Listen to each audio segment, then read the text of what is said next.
اب صلات کے کئی محلے استعمال ہیں. اگر یہ اللہ تعالیٰ کی طرف منسوب ہے تو اس کا معنی اور ہوگا.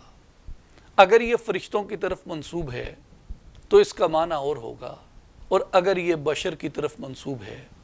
تو اس کا معنی اور ہوگا. مثال کے طور پہ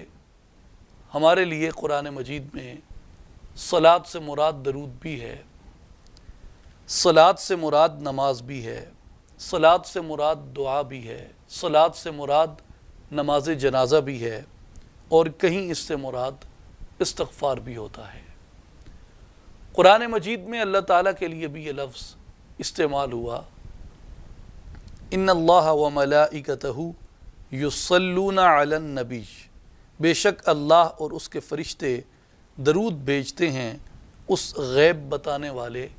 نبی کے اوپر. یہاں پہ امام بخاری رحمۃ اللہ علیہ نے صحیح بخاری کتاب تفسیر القرآن میں یہ روایت کیا ہے ابو عالیہ سے کہ صلاۃ اللہ ثناؤہ علیہ عند الملائکہ وصلاۃ الملائکۃ الدعاء،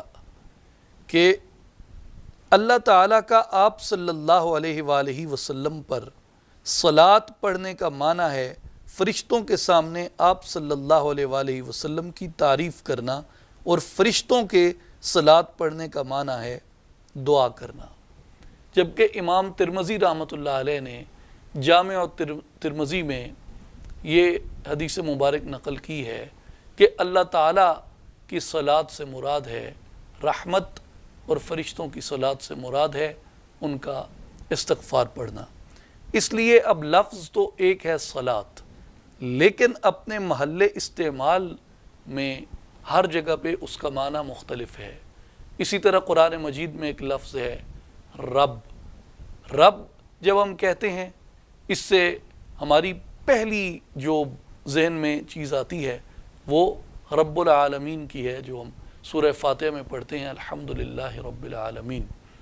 تو وہ ہم اس پروردگار کی طرف اس کو منسوب کرتے ہیں اور ہمارے ذہن میں رب کا وہی معنی آتا ہے. لیکن اگر آپ سورہ یوسف کی ٹرانسلیشن پڑھیں اور جیل میں جہاں پہ حضرت یوسف علیہ السلام آپ قیدیوں کو خوابوں کی تعبیر بیان کرتے ہیں، وہاں رب کا معنی وہ بادشاہ بھی لیا گیا ہے جو اس وقت مصر کا بادشاہ تھا. اسی طرح ایک لفظ قرآن مجید میں آتا ہے ظن،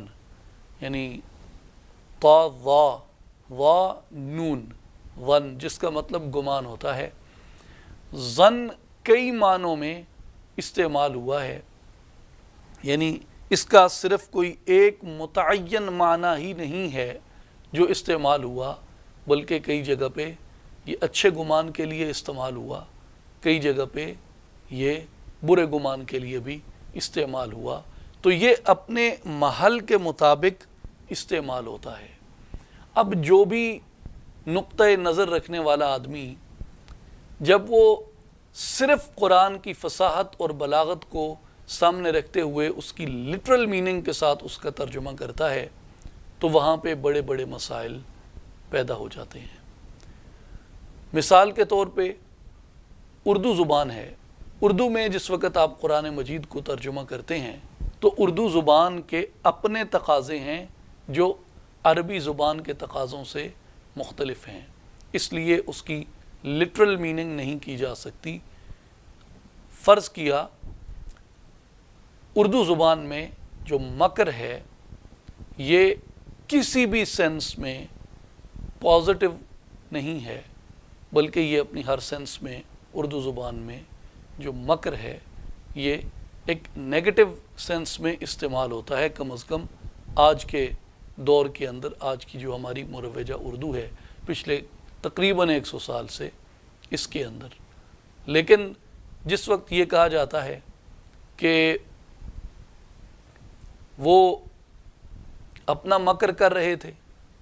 اور اللہ تبارک و تعالیٰ اپنی تدبیر اختیار کر رہا تھا، مکر اللہ کا مطلب یہاں پہ تدبیر لیا جا سکتا ہے. اگر آپ یہاں پہ مکر کا وہی مطلب کریں جو کہ آپ باقی گنہگار لوگوں کے لیے مکر کا مطلب لے رہے ہیں، شاید زبان عربی کے محل استعمال میں تو یہ اپنی جگہ درست ہے، لیکن جو اردو میں مستعمل ہے یہ لفظ، اردو کی جو آڈینس ہے، اردو کا جو ریڈر ہے، اس کی نظر میں یہ ذات باری تعالیٰ کے لیے استعمال کرنے کے شایان شان نہیں ہے کہ اللہ کے لیے مکر کا لفظ استعمال کیا جائے۔ البتہ اس کی جگہ تدبیر کا لفظ استعمال کرنا زیادہ موزوں اور زیادہ مناسب ہے۔ اسی طرح ایک مقام آتا ہے قرآن مجید کے 30ویں پارے میں، جہاں پہ رسول اللہ صلی اللہ علیہ وآلہ وسلم کی ذات گرامی کے لیے آیات ہیں سورہ والضحیٰ میں، وَوَجَدَكَ ضَالًّا فَہَدَىٰ۔ اس پہ بھی علماء میں ایک بڑی بحث ہوئی۔ بعض لوگوں نے اس میں ضالًا کا ترجمہ گمراہ کیا، اور یہ آیت رسول اللہ صلی اللہ علیہ وآلہ وسلم کو صیغہ مخاطب کے ساتھ آئی۔ تو یہ بڑی بحث ہوئی کہ کیا آپ صلی اللہ علیہ وآلہ وسلم کی ذات گرامی کے لیے اس طرح کا لفظ استعمال کیا جا سکتا ہے کہ جس میں ضال سے مراد گمراہی ہے؟ تو کیا آپ صلی اللہ علیہ وآلہ وسلم کی ذات کے لیے اگر یہ لفظ بولا جائے تو آپ کی ذات کے شایان شان یا آپ کی ذات کے لائق یہ لفظ ہے یا نہیں؟ تو قرآن مجید اس پہ یہ رہنمائی دیتا ہے سورہ والنجم میں، ما ضل صاحبکم وما غوا، تمہارے صاحب نہ بہکے نہ بے راہ چلے۔ نص قطعی سے ثابت ہے کہ آپ صلی اللہ علیہ وآلہ وسلم گمراہی سے پاک ہیں، اور آپ یہ جانتے ہیں کہ گمراہی ایک طرح کا گناہ ہے اور نبی گناہوں سے معصوم ہوتا ہے۔ اور اسی نقطہ نظر کی وکالت کرتے ہوئے اور اس کی حفاظت کرتے ہوئے امام فخر الدین رازی رحمۃ اللہ علیہ نے اپنی تفسیر میں یہ فرمایا ہے کہ جمہور علماء کا اس پر اتفاق ہے کہ نبی کریم صلی اللہ علیہ وآلہ وسلم سے ایک لمحہ اور لحظہ کے لیے بھی ہرگز کفر سرزد نہیں ہوا۔ تو پھر یہ کیسے کہا جا سکتا ہے ان الفاظ کو رسول اللہ صلی اللہ علیہ وآلہ وسلم کی ذات گرامی کے لیے؟ پھر اس پہ مفسرین کا پورا ایک طبقہ ہے، بلکہ اکثریت مفسرین کی اسی بات پہ متفق ہے کہ یہاں پہ جو لفظ آیا ہے وَوَجَدَكَ ضَالًّا فَہَدَىٰ، اس سے مراد رسول اللہ صلی اللہ علیہ وآلہ وسلم کی ذات گرامی نہیں ہے۔ مثال کے طور پہ میں اس میں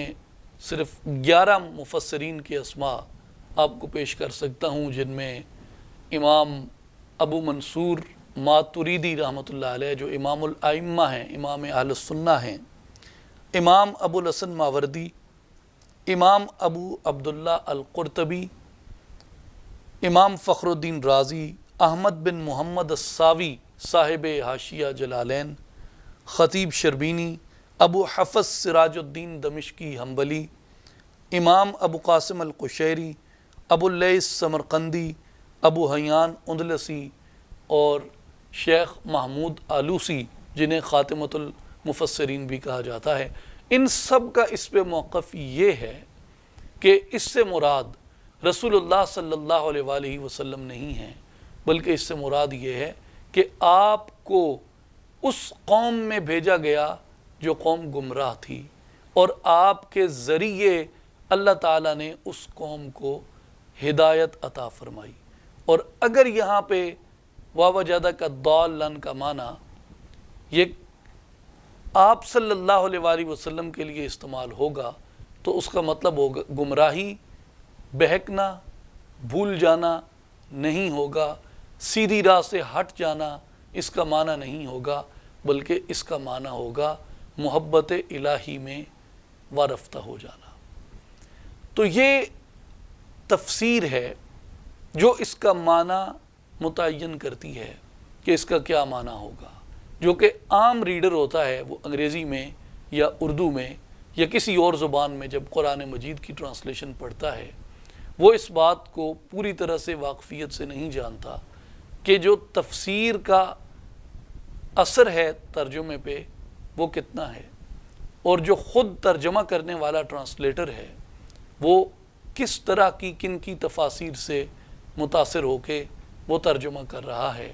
عام آڈینس اور عام ریڈر اس بات سے بے خبر ہوتی ہے، جبکہ یہ وہ اہم نکتہ ہے۔ آپ جس وقت قرآن مجید کے ٹرانسلیشن وہ کسی زبان میں آپ پڑھنا چاہتے ہیں اپنی بہتر انڈرسٹینڈنگ کے لیے، جو شخص بھی عربی نہیں جانتا میرے نزدیک فی زمانہ اس پر یہ لازم ہے کہ جس زبان میں اس کی انڈرسٹینڈنگ بہتر ہے اس زبان میں قرآن مجید کی ٹرانسلیشن کو ضرور پڑھے، لیکن انتخاب کرتے وقت یہ ضرور دیکھ لے کہ جو ٹرانسلیٹر ہے وہ کس نقطۂ نظر سے متاثر ہے اور مفسرین کی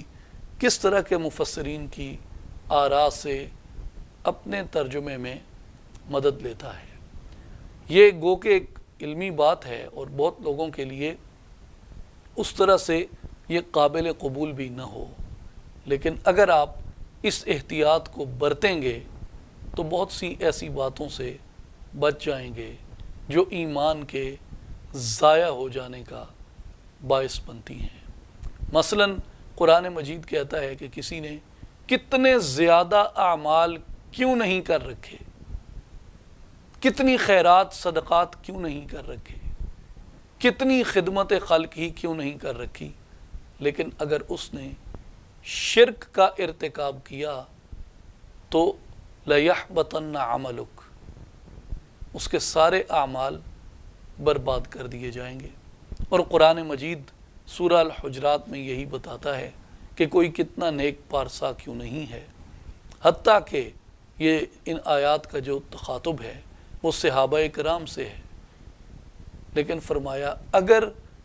تم رسول اللہ صلی اللہ علیہ وآلہ وسلم کے پاس ادب نہیں رکھو گے، حضور کی شایان شان آپ سے مخاطب نہیں ہوگے، تو تمہارے سارے اعمال برباد کر دیے جائیں گے، وَأَنْتُمْ لَا تَشْعُرُونَ، اور تمہیں اس بات کی خبر بھی نہیں ہوگی۔ اس لیے اپنے ایمان کو ایک صحیح ڈائریکشن میں رکھنے کے لیے یہ چھوٹی سی احتیاط اگر ہم کر لیں تو ہم اپنی عاقبت زیادہ بہتر طریقے سے سنوار سکتے ہیں اور قرآن مجید کے نور سے زیادہ بہتر طریقے سے اپنے سینے کو منور کر سکتے ہیں۔